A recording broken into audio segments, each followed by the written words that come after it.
Here's another little story I wrote.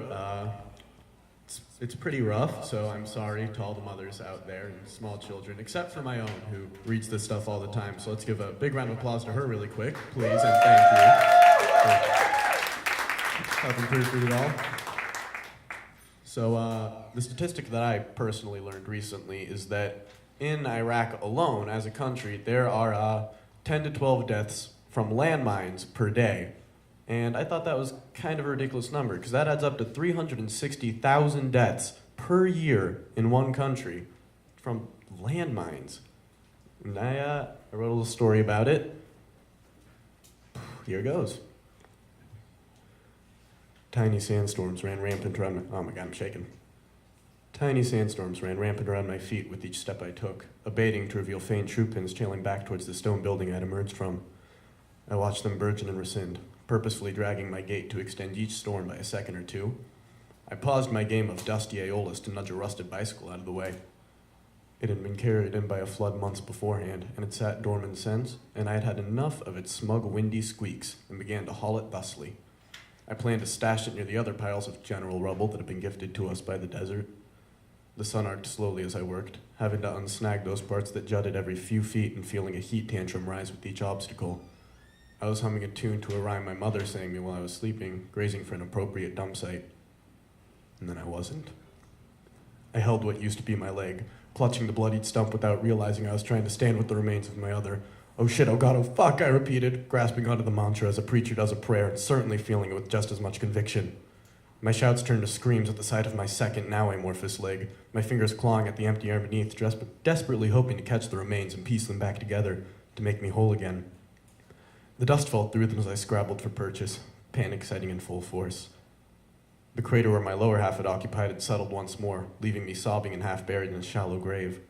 I tried again to find where the rest of me had gone, ignoring the rocks that peeled my skin away as they were thrown aside, stopping briefly to inhale the dusty air in one long, rattling breath. I allowed my arms to rest, resorting to just staring dumbly at the stumps, hardly grasping their disappearance. I forced myself backwards and out of my near grave. It's a better start than before, I figured. I felt sense returning, and as it returned, so did the fire that shot through my torso and half thighs, a searing agony that nearly sent me back into hysterics. A second heave pulled me firmly out of the ditch, cracking 2 molars in the process as I clenched my teeth against the pain, against the rubble that ground into each wound. A third heave would pull me near shade, and a fourth would pull me under.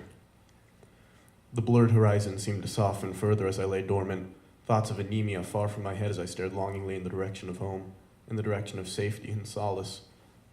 I turned back to the crater where I had left the rest of me and mumbled incoherently even to myself. Rubble continued to agitate my injuries further, though I couldn't manage more than a whimper when I tried to help again, or beg for help again. The dust had finally settled by the time I had made it to my crevice, and I could see clearly the chaos my step had caused, and the sheer destruction I caused horrified me no less than my own mutilation. I scanned my surroundings blankly one more time, my eyes eventually landing on my ruptured school pack. The straps had ripped at each seam and the main zipper was blown out, vomiting its contents across the desert floor and scattering the papers I had worked so hard to finish and organize. The pencils I had sharpened that morning shot through the front pouch like a phalanx, defending their tattered domain from any who may try to rescue it. The scene seemed awfully graphic even compared to my own, and I forced my gaze to return to the direction of home, gagging at the memory of the blast that caused it. A fresh surge of fire lanced through my stumps as my body convulsed and I crumpled, whimpering. My eyes hadn't cleared from the concussion yet and they were already darkening, the bloody stream pumping steadily from me, taking the last of my vitality with it, the sheer adrenaline my only saving grace in this darkest hour. The sun beat down upon me and warmed the puddle I lay in, my back uncomfortably sticky through the pain, and I wiped a shaking hand across my face, smearing blood across it absent-mindedly. And then I wasn't.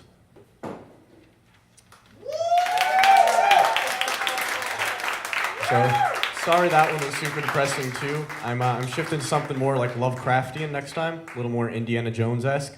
So I hope, tone lightens. But thank you for listening.